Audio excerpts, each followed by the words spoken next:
morning, everybody. I think we are in the last session of the 3 days deliberation on this World PetroCoal conference. It is very interesting, and there are a lot of young boys and girls here, and the future is for you. We are talking about energy. Whenever we talk about energy, we have to also remember energy is a mix of power and oil and gas. So to be more clear, any country development is known by the index of two things. One is which is having the maximum power generation, and second is the women education in that country. Those countries who have prospered in these two factors, you can take USA as a number one, the world's most powerful country. It is only because of this. They are almost about 13 to 14,000 kilowatt hour per capita. Comparing to that, China is around 3,500. And India, you can guess, we are 1,000 plus a little. We are far, far behind in this power index. But the girls' education is improving recently, and the future is going to be, that is one index I think they can help the country. At present, India's energy demand is around 6 to 7% per annum. Every country in the world is planning their energy development plans by giving due respect to the climate change environmental aspects. This is one thing very important. All of you should read the Paris Accord, the climate change. The young generation, you should grasp more about this climate change more deeply. That is a subject should not be left only for academic line.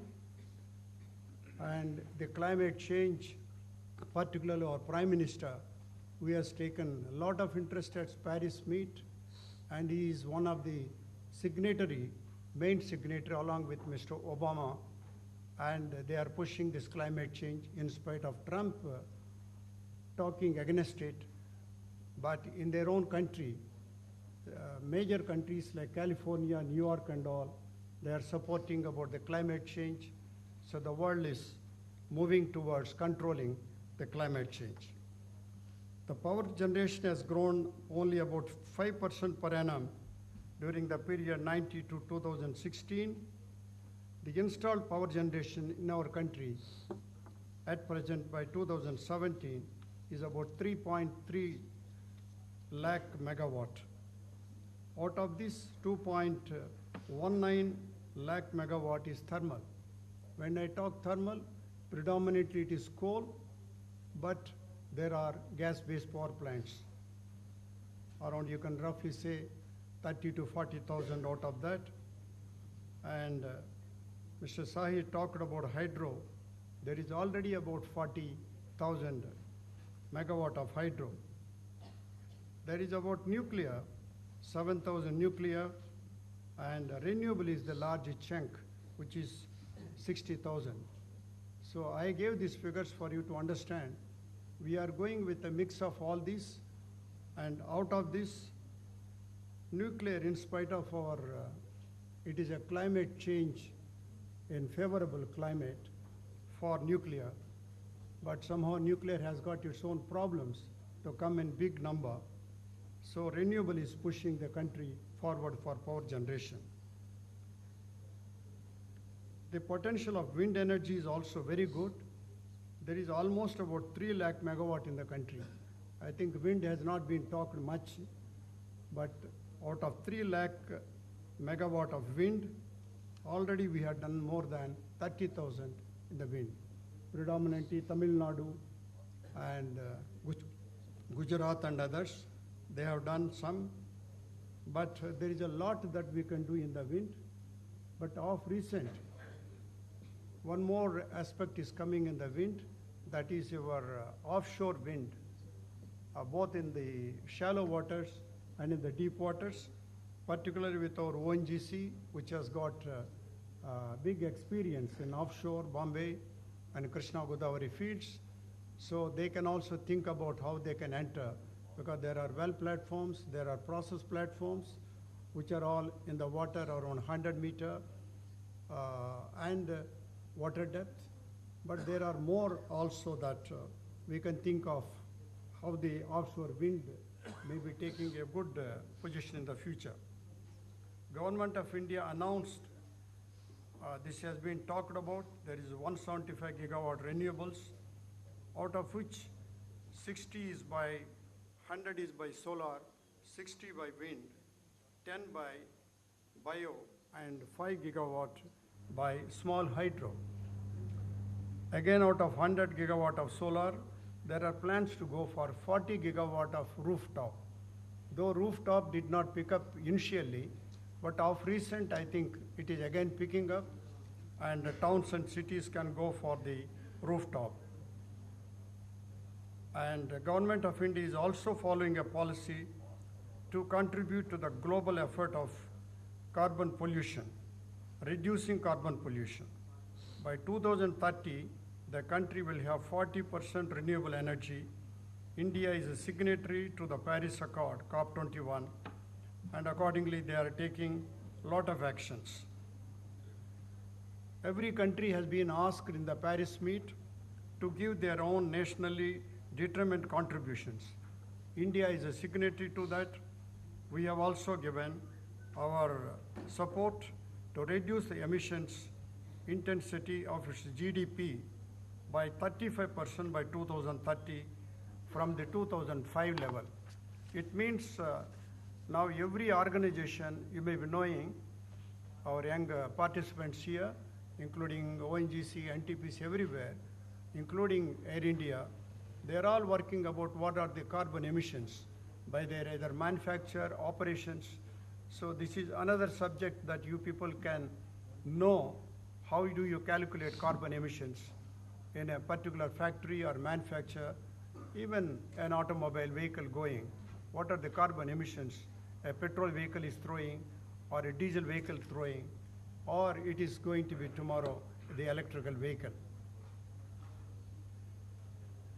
One more good news for our country, out of about 18,000 unelectrified villages which are left out, as on today approximately, around 16,000 villages have been electrified.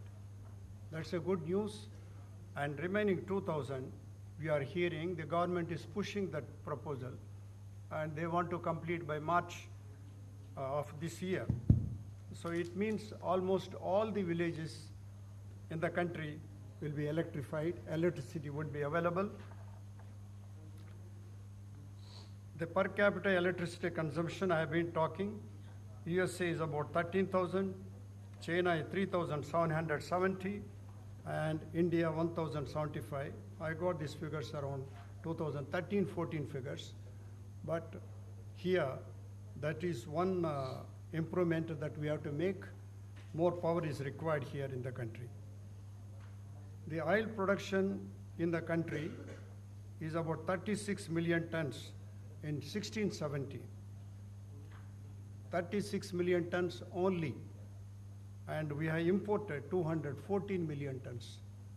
I want all the young participants to make a note how much we are depending on import of oil. It has been talked about, and we have paid in 1617 itself is $52 billion have been paid. How do you get the dollars? It is by our export. If you don't export, you don't get the dollars. Also, one of our contribution, good contribution, is by our Indians who are living abroad. They send their dollars back to here to their families. These are the two sources of getting the foreign exchange. If you don't have foreign exchange, you can't pay the bill for the import of oil. So that's why these figures I have given, 36 versus 214 at a cost of $52 billion in 16-17 year. Now, I can also touch about the gas. When we are talking about renewable power, there is a problem here of base load. You all know that the sun is, it can give either 8 to 4 or 10 to 4 p.m. the solar generation is only 10 to 4 p.m. After that, the sun will be setting. So you will not be able to generate. So how you are going to have the base load and the transmission when everybody switches to grid power? This is a big question being talked in our country.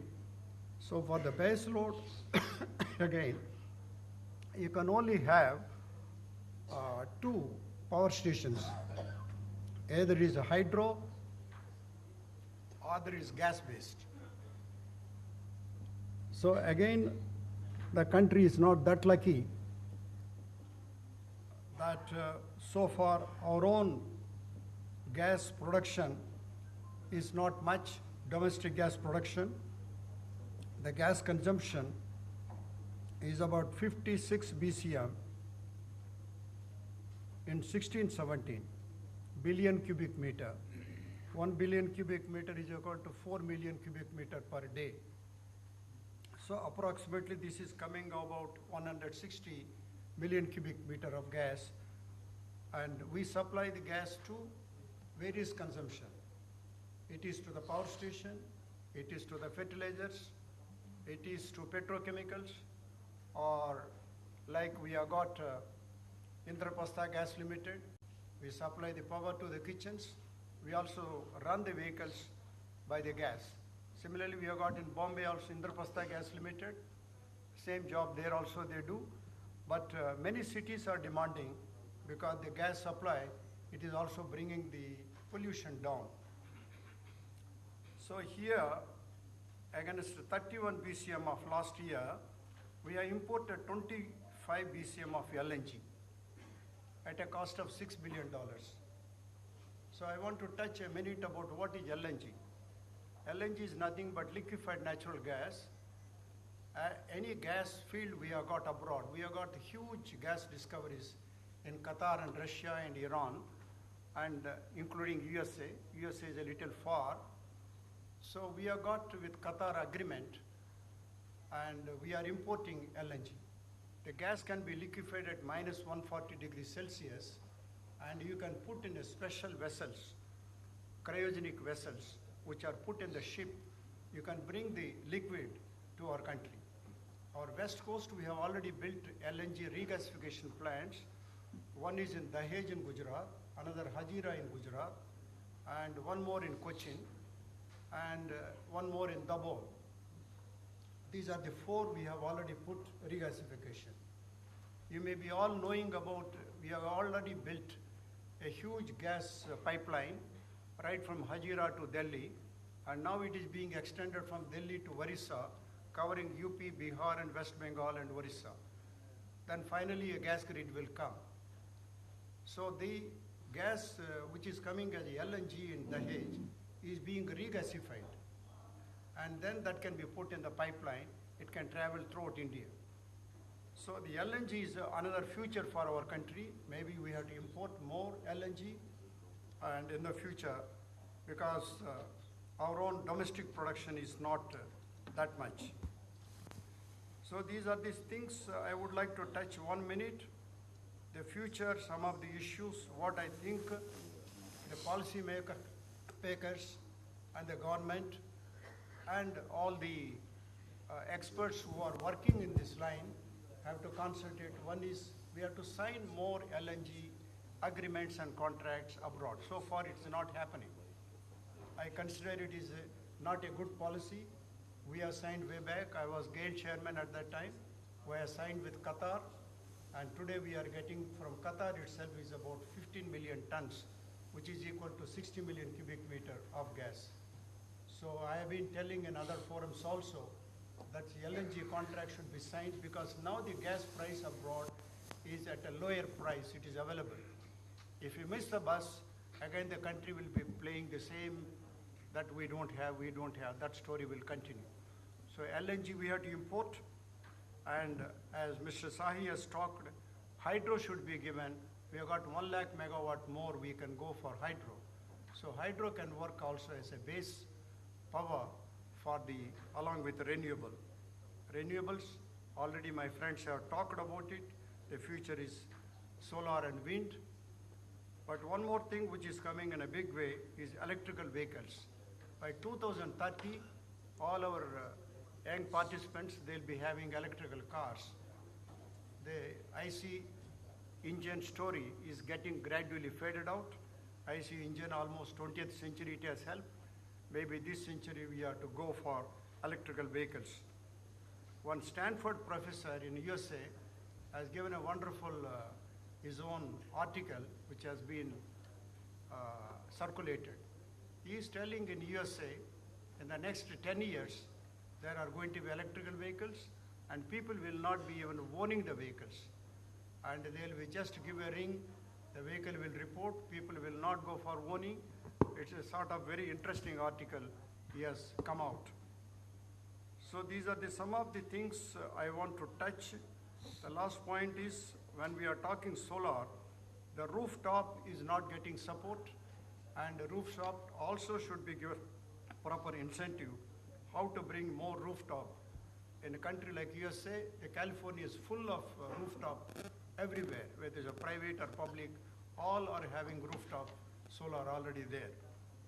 Maybe these are the few things I thought, so I have given some of my suggestion. Hydro and gas-based thermal plants should go for the base load. And with these few words, thank you very much for your attention. Thank you. Thank you.